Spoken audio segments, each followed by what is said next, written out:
सभी को मेरा नमस्कार। स्वागत है आपका प्रत्यक्ष दर्शन में। कानपुर के भव्य मंदिरों की श्रृंखला को आगे बढ़ाते हुए आज हम आपको दर्शन करवाएंगे द्वितीय काशी के नाम से प्रसिद्ध श्री सिद्धनाथ मंदिर के।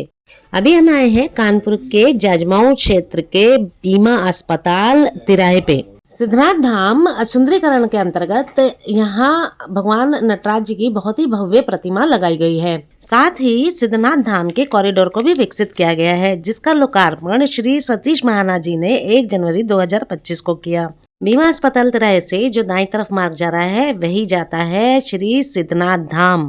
केंद्रीय और राज्य सरकार द्वारा मंदिरों को सुंदर बनाने के जो प्रयास किए जा रहे हैं वह बहुत ही सराहनीय है। सिद्धनाथ मंदिर का जो नया कॉरिडोर बनाया गया है उसके अंतर्गत सड़कों को थोड़ा चौड़ा किया गया है और सड़कों की दोनों तरफ आप देख ही सकते हैं त्रिशूल के आकार की आधुनिक लाइटें लगाई गई हैं। बैठने के लिए भी यहाँ पे बेंचेस लगाए गए हैं। ये त्रिशूल के आकार की जो लाइटें हैं बहुत ही देखने में बहुत ही सुंदर लगती हैं। जो तिराहे पे भगवान नटराज जी की मूर्ति लगाई गई है उससे ये मेल भी खाती हैं। मार्ग में आगे बढ़ते हुए हमें बजरंगबली जी के भी दर्शन हो गए।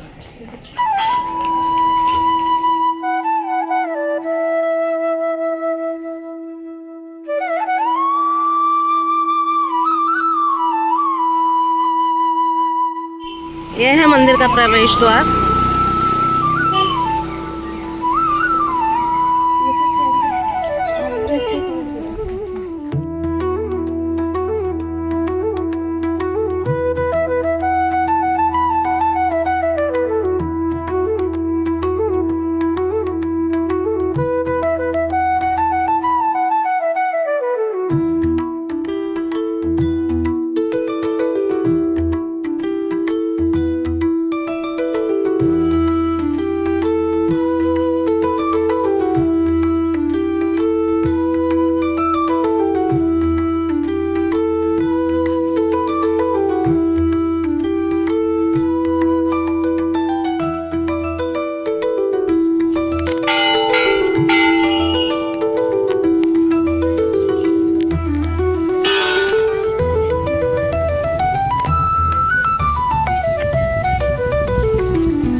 इस जो प्रवेश द्वार है इसमें एक मुख्य बात यह है कि यहाँ पे 4 जो पिलर हैं ये अलग अलग युगों को दर्शाते हैं। इन स्तंभों पे 4 युगों के लिए 4 श्लोक भी अंकित किए गए हैं जो आपको इन चारों युगों में धर्म के विषय में बताते हैं।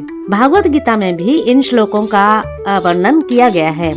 इन श्लोकों का अर्थ कुछ इस प्रकार से है। सतयुग में धर्म 4 पैरों पे या 4 स्तंभों पर खड़ा होगा, इसीलिए बैल को या यूं कहें नंदी महाराज जी को धर्म रूप माना गया है। त्रेता युग में धर्म 3 पैरों पे खड़ा होता है। लोग यम नियम व्रत आदि वाले होते हैं, पाप कर्मों से रिक्त और सदाचारी होते हैं। इसी प्रकार द्वापर में धर्म 2 पैरों पे खड़ा है। द्वापर में रजोगुण का प्रभाव अधिक होगा। इसी प्रकार कलयुग में धर्म 1 ही पैर पर टिका है। कलयुग में जीव हीन कर्म करने वाले होंगे। इन श्लोकों का अर्थ समझाने के लिए श्री पारेश्वर नौटियाल जी और अजय तिवारी जी का बहुत बहुत धन्यवाद।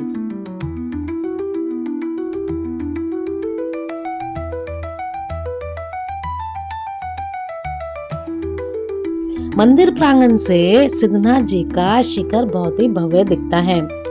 कानपुर नगर के जाजमऊ क्षेत्र में मोक्षदायिनी मां गंगा के पावन तट पर स्थित सिद्धनाथ धाम जी द्वितीय काशी के नाम से भी प्रसिद्ध है। वैसे तो यहाँ प्रतिदिन शिव भक्तों का आना जाना लगा ही रहता है, परंतु सावन के पवित्र माह में देश के कोने कोने से लोग इस मंदिर में आकर भोलेनाथ जी के दर्शन पाते हैं। सावन के चौथे सोमवार को यहाँ बहुत बड़े मेले का भी आयोजन किया जाता है।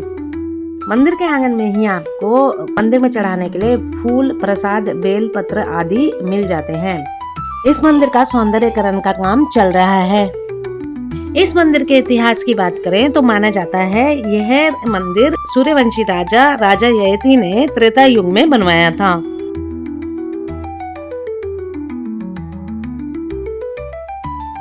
श्री सिद्धनाथ धाम को द्वितीय काशी भी माना जाता है। इसको द्वितीय काशी मानने के पीछे कई सारी मान्यताएं भी जुड़ी हैं। जैसे काशी भगवान शिव का निवास स्थान है, उसी तरह श्री सिद्धनाथ धाम को भी भगवान शिव का निवास स्थान माना जाता है। भगवान शिव जो हैं वो यहाँ स्वयं विराजते हैं। जैसा श्री काशी विश्वनाथ जी में स्वयंभू शिवलिंग है और उसका कोई अंतिम छोर नहीं है, उसी प्रकार यहाँ पे जो श्री सिद्धनाथ मंदिर में जो शिवलिंग है, माना जाता है कि उसका भी कोई अंतिम छोर अभी तक पता नहीं लगा पाया। मंदिर से जुड़े रहस्य, कथा और मान्यताओं को जानने के लिए आप हमारे वीडियो को अंत तक अवश्य देखें। चलिए अब आपको लेके चलते हैं मंदिर के अंदर और दर्शन करवाते हैं बाबा सिद्धनाथ जी के। तत्पुरुषाय विद्महे महादेवाय धीमहि तन्नो रुद्र प्रचोदयात्। ॐ तत्पुरुषाय विद्महे महादेवाय धीमहि तन्नो रुद्र प्रचोदयात्। ॐ तत्पुरुषाय विद्महे महादेवाय धीमहि तन्नो रुद्र प्रचोदयात्। ॐ तत्पुरुषाय विद्महे महादेवाय धीमहि तन्नो रुद्र प्रचोदयात्। ॐ तत्पुरुषाय विद्महे महादेवाय धीमहि तन्नो रुद्र प्रचोदयात्। ॐ तत्पुरुषाय विद्महे महादेवाय धीमहि तन्नो रुद्र प्रचोदयात्। ॐ तत्पुरुषाय विद्महे महादेवाय धीमहि तन्नो रुद्र प्रचोदयात्। ॐ तत्पुरुषाय विद्महे महादेवाय धीमहि तन्नो रुद्र प्रचोदयात्। ॐ तत्पुरुषाय विद्महे महादेवाय धीमहि तन्नो रुद्र प्रचोदयात्। ॐ तत्पुरुषाय विद्महे महादेवाय धीमहि तन्नो रुद्र प्रचोदयात्। ॐ तत्पुरुषाय विद्महे महादेवाय धीमहि तन्नो रुद्र प्रचोदयात्। ॐ तत्पुरुषाय विद्महे महादेवाय धीमहि तन्नो रुद्र प्रचोदयात्।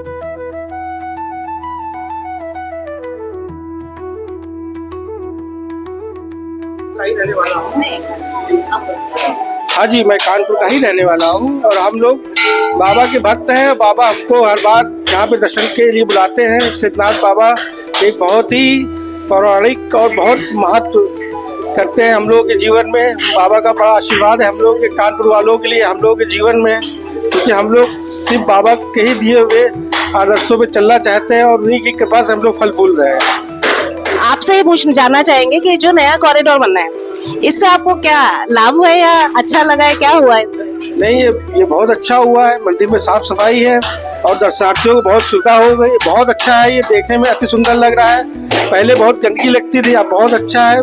सब बाबा की कृपा की वजह से सारे काम हो गए हैं। बहुत अच्छा व्यवस्था की गई सरकार द्वारा, बहुत अच्छा है ये। सर आप ये बताइए अभी हमने जो शिवलिंग देखा उसके आगे पीछे सोने का कछुआ बना रखा है, इसका कुछ कथा जुड़ी है इसके साथ या कोई अभिप्राय है इसका कुछ?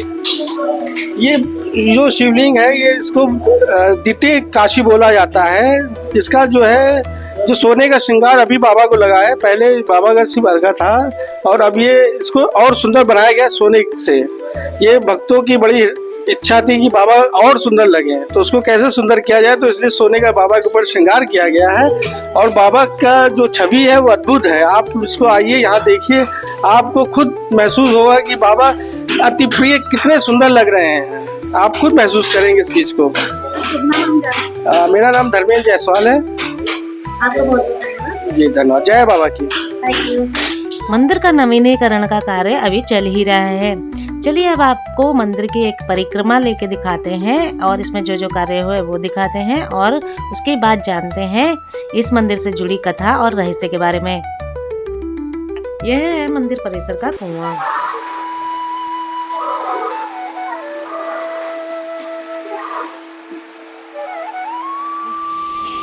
यहाँ पे यज्ञ किया जाता है।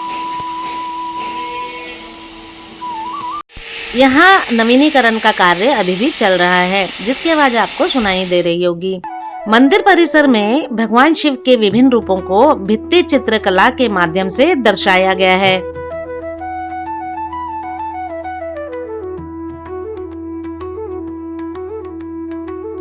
मंदिर एकदम माँ गंगा नदी के तट पे बना है, जिससे आपको मोक्षदायिनी माँ गंगा के भव्य दर्शन होते हैं। जय बाबा की, हर हर महादेव। आप ये जो देख रहे हैं ये बाबा सिद्धनाथ उत्तर प्रदेश के कानपुर जिला के जाजमऊ क्षेत्र के ये बाबा सिद्धनाथ धृति काशी के नाम से मशहूर एक विख्यात मंदिर है। इसका इतिहास है कि महाभारत कालीन के राजा ययाति के नाम पर ये मंदिर, उन्होंने इस मंदिर का निर्माण कराया था, जिसमें ब्रह्मा जी के मानस पुत्रों ने एक पार्थिव लिंग का निर्माण किया था और यहाँ पर 100 यज्ञ होने की उन्होंने आयोजन किया था। परंतु जब 99 यज्ञ पूर्ण हुए थे तो एक आखिरी यज्ञ में इंद्र ने कौवे के रूप में यज्ञ में हड्डी डाल दी थी, जिसके कारण इस राजा ययाति के पूरे महल को और ये मंदिर पूरा पलट गया था और कई हजार वर्षों तक ये दबा रहा।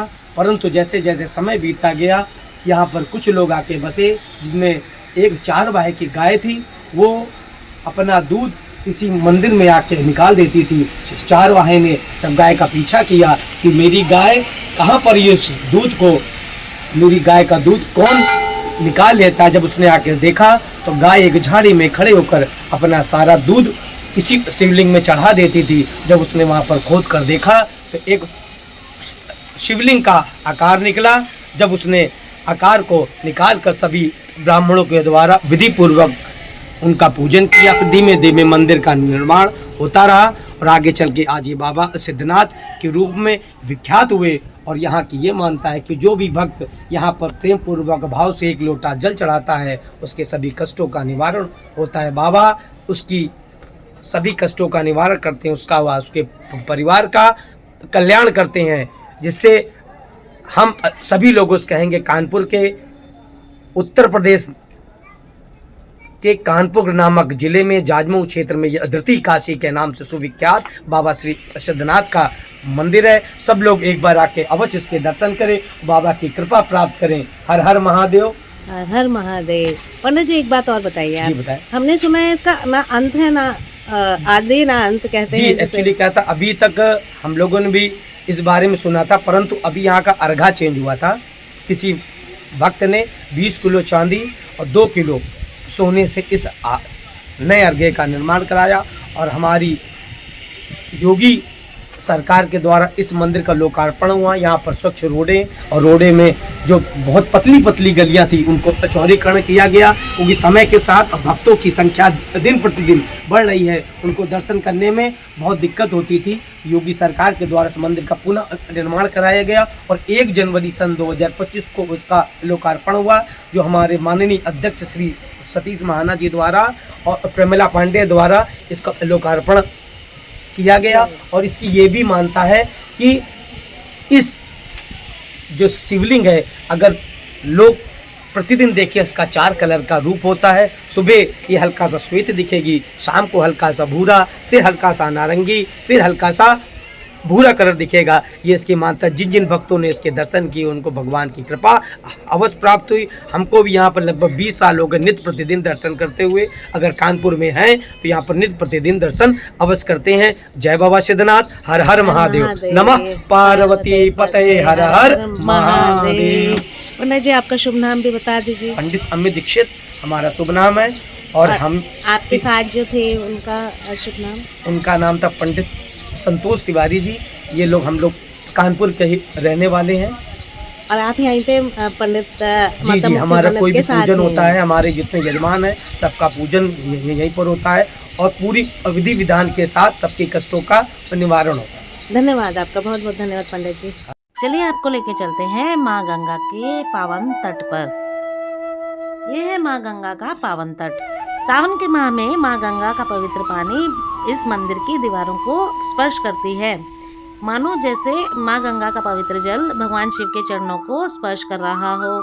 मोक्षजनी माँ गंगा का पानी सीढ़ियों तक आता है, पर अभी गंगा बैराज में पानी रोका गया है, जिस वजह से माँ गंगा का पानी बहुत कम है।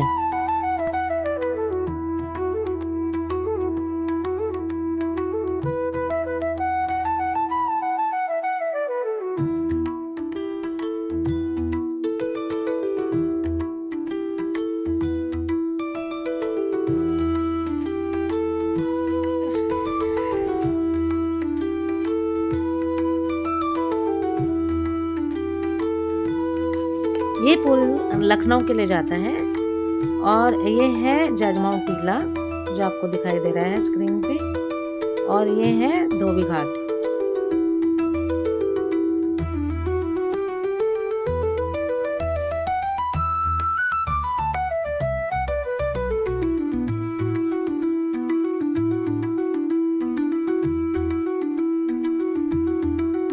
गंगा बैराज से माँ गंगा का पानी रोका गया है, जिस वजह से माँ गंगा का तट काफी चौड़ा हो गया और बहुत दूर हमें चल के आना पड़ा माँ गंगा के दर्शन के लिए।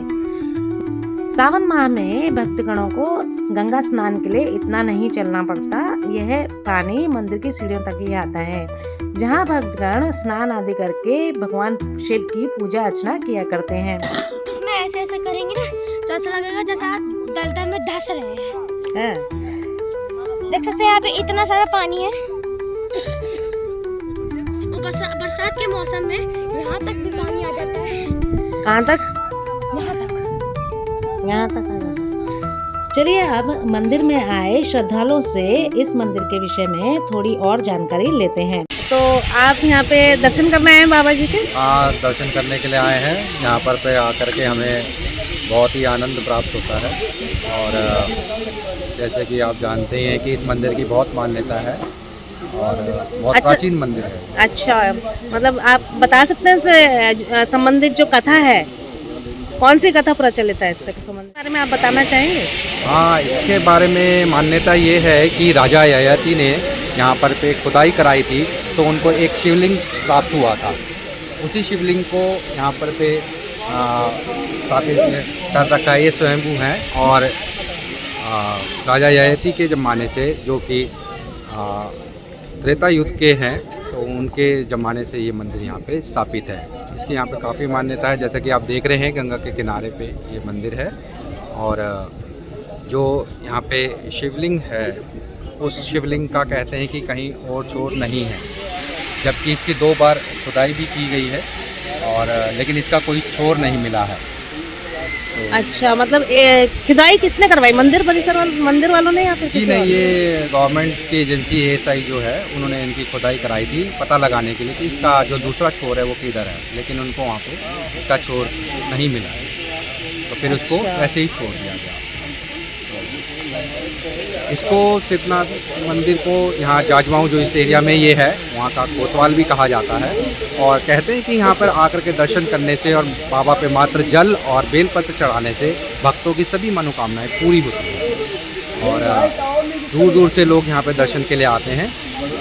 इसके साथ में सावन के महीने में यहाँ पे एक मेला भी लगता है पूरे सावन महीने में, और सावन महीने में यहाँ पे हज़ारों लाखों की संख्या में लोग दर्शन के लिए आते हैं।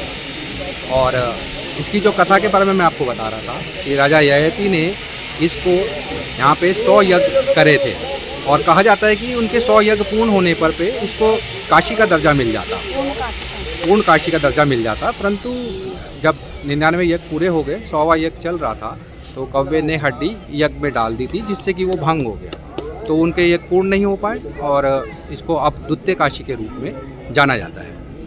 अच्छा, हमने सुना यहाँ पे जो शिवलिंग है वो अपने रंग बदलते हैं, ऐसा कुछ? जी जी जी, यहाँ पर पे कहा जाता है कि जो यहाँ का शिवलिंग है वो चारों पैर में, मतलब प्रत्येक पैर में उसमें अलग अलग रंग वो बदलता है, 4 पैर में 4 रंग। तो अच्छा, इससे संबंधित कोई चमत्कार? तो ये चारों पैर में जो 4 रंग से बदलते हैं वो इनका चमत्कार ही माना जाता है और इसकी जो छटा देखी जाती है वो बहुत अद्भुत होती है। अच्छा, धन्यवाद आपका। आपका शुभ नाम? धन्यवाद, मेरा नाम सुरेंद्र प्रसाद। और भाभी जी आपका नाम? माँ गंगा के तट पे कुछ बच्चे पतंगबाजी का आनंद ले रहे थे। जैसा कि हमें बताया गया, राजा ययाति ने अपने राज्य की प्रसिद्धि और श्री सिद्धनाथ धाम को पूर्ण काशी का स्थान दिलाने के लिए 100 यज्ञों का आयोजन किया, जिससे भगवान शिव प्रसन्न होते और अगर उनके यह 100 यज्ञ विधि विधान द्वारा संपन्न हो जाते तो उनकी ख्याति पूरे तीनों लोकों में हो जाती और श्री सिद्धनाथ धाम की ख्याति काशी के बराबर हो जाती और उन्हें काशी का स्थान मिलता। परंतु राजा इंद्र ने अपने सिंहासन को डोलता देख कौवे का वेश धारण करके उनके 100वें यज्ञ में विघ्न डाला। यज्ञ पूर्ण नहीं हो सके, फिर भी भोलेनाथ जी ने राजा ययाति के भक्ति भाव से प्रसन्न होकर उन्हें दर्शन दिए और वरदान दिया कि वह स्थान को नहीं छोड़ेंगे और सिद्धनाथ धाम को दूसरी काशी या द्वितीय काशी के नाम से जाना जाएगा। इससे वही बात है कि यहाँ पे जो शिवलिंग है वह 4 पैर में अपने 4 स्वरूप यानी 4 रंग बदलते हैं और इस शिवलिंग का कोई अंतिम छोर नहीं है।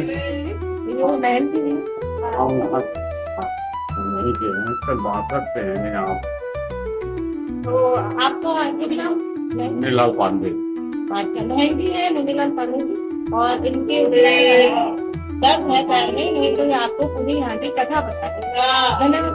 बहन जी से मिलकर और उनका आशीर्वाद पाकर बहुत अच्छा लगा।